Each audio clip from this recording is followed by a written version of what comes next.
नमस्कार, ये आकाशवाणी शिमला है। अब आप राकेश शर्मा से प्रादेशिक समाचार सुनिए। प्रदेश मंत्रिमंडल ने विभिन्न विभागों में करीब 3,700 पदों को भरने की मंजूरी दी है। ये निर्णय आज शिमला में मुख्यमंत्री सुखविंदर सिंह सुक्खू की अध्यक्षता में हुई मंत्रिमंडल की बैठक में लिया गया। मंत्रिमंडल की बैठक में हुए फैसलों की जानकारी देते हुए उद्योग मंत्री हर्षवर्धन चौहान ने बताया कि ये भर्तियां अगले 6 महीने से 1 वर्ष के भीतर कर ली जाएंगी। मंत्रिमंडल ने कर्मचारियों की हायर ग्रेड पे को लेकर 6 सितंबर को जारी की गई अधिसूचना को निरस्त करने को भी मंजूरी दी है।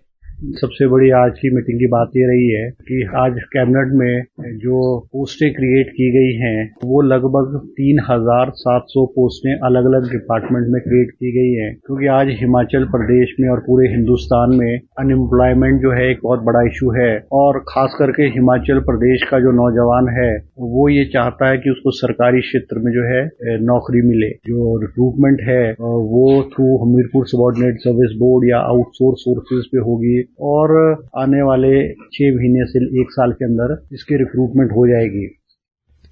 प्रदेश मंत्रिमंडल ने पहले चरण में 100 स्कूलों को सीबीएसई में तब्दील करने को भी स्वीकृति दी है। एक अन्य महत्वपूर्ण फैसले के अनुसार प्रदेश के 28 आदर्श स्वास्थ्य केंद्रों में डायलिसिस सुविधा शुरू करने का भी निर्णय लिया गया है। राज्यपाल शिव प्रताप शुक्ल ने आज भरमौर सहित चंबा विधानसभा क्षेत्र के आपदाग्रस्त इलाकों का दौरा किया। उन्होंने कहा कि प्रदेश में अब तक की ये सबसे बड़ी त्रासदी हुई है और जिला चंबा में भारी नुकसान हुआ है। राज्यपाल ने संकट की इस घड़ी में समाज के सभी वर्गों से आपदा प्रभावितों की मदद करने का आह्वान किया है। उन्होंने कहा कि पीड़ित परिवारों की मदद के लिए सरकार अपने स्तर पर काम कर रही है। उन्होंने आपदा की इस घड़ी में किसी भी तरह की राजनीति न करने की अपील की है। केंद्र सरकार भरपूर सहयोग दे रही है। अभी हमारे राज्य सरकार के अधिकारी पूरी तौर पर तत्परता के साथ काम कर रहे हैं। सांसद विधायक भी काम कर रहे हैं। मुझे लगता है कि इसमें किसी को राजनीति नहीं करनी चाहिए। सभी लोगों को सेवा भाव के आधार पर लोगों के लिए कार्य करना चाहिए। केंद्र सरकार पहले के वर्षों में भी जो हुआ है उसमें भी 5,000 करोड़ से अधिक का दिया था और राज्य सरकार को ये जरूर चाहिए कि पूरी तत्परता के साथ उसको लोगों के हित के लिए खर्च कराए। ये जरूरी है क्योंकि इसी के आधार पर आगे के फिर पैसे इत्यादि मिलते हैं। शिमला जिला में कोटखाई क्षेत्र के खौला गांव में आज एक पिकअप के गहरी खाई में गिरने से 4 लोगों की मृत्यु हो गई, जबकि 3 अन्य गंभीर रूप से घायल हो गए। एक मृतक की पहचान खौला गांव निवासी जोगेंद्र सिंह के रूप में हुई है, जबकि 3 अन्य मृतक नेपाल के सल्यान जिला के निवासी हैं। घायलों का कोटखाई अस्पताल और आईजीएमसी शिमला में उपचार चल रहा है। मुख्यमंत्री सुखविंदर सिंह सुक्खू, उप मुख्यमंत्री मुकेश अग्निहोत्री और शिक्षा मंत्री रोहित ठाकुर ने हादसे पर गहरा दुख व्यक्त किया है। बहुचर्चित विमल नेगी मौत के मामले में गिरफ्तार किए गए एएसआई पंकज शर्मा को आज सीबीआई की शिमला जिला अदालत में पेश किया गया। अदालत ने पंकज शर्मा को 1 दिन के रिमांड पर भेजा है और उन्हें कल 3 बजे फिर से सीबीआई कोर्ट में पेश किया जाएगा। पंकज शर्मा पर विमल नेगी मौत मामले में सबूतों से छेड़छाड़ का आरोप है।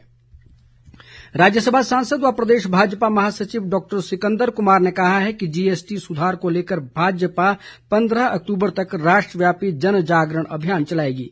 उन्होंने बताया कि इस दौरान विभिन्न स्तरों पर प्रेस वार्ताएं, संगोष्ठियां और बुद्धिजीवी सम्मेलन आयोजित किए जाएंगे। इसके अलावा पंचायत स्तर से लेकर नगर निगम तक जीएसटी सुधार को लेकर केंद्र सरकार के प्रति धन्यवाद प्रस्ताव पारित कर प्रधानमंत्री नरेंद्र मोदी का आभार जताया जाएगा। सिकंदर कुमार ने कहा कि प्रिंट, इलेक्ट्रॉनिक और सोशल मीडिया के माध्यम से भी इस संबंध में व्यापक प्रचार प्रसार किया जाएगा। पूर्व केंद्रीय मंत्री व सांसद अनुराग ठाकुर ने आज हमीरपुर जिला के बड़सर विधानसभा क्षेत्र में आपदा प्रभावित इलाकों का दौरा किया। उन्होंने नुकसान का आकलन कर प्रशासन द्वारा उठाए गए राहत उपायों की समीक्षा की। अनुराग ठाकुर ने कहा कि भाजपा शासित राज्यों की सरकारें आपदा प्रभावित हिमाचल की हर संभव मदद कर रही हैं। इस बीच उन्होंने हमीरपुर में छिंज कमेटियों के सम्मान समारोह में भी शिरकत की। प्रदेश भाजपा अध्यक्ष राजीव बिंदल ने आज नाहन विधानसभा क्षेत्र के धारटी इलाके में कई स्थानों पर जन समस्याएं सुनी। उन्होंने इन क्षेत्रों में भारी वर्षा से हुए नुकसान का भी जायजा लिया। उन्होंने इस क्षेत्र में बरसात के कारण नष्ट हुई फसलों पर चिंता जताई।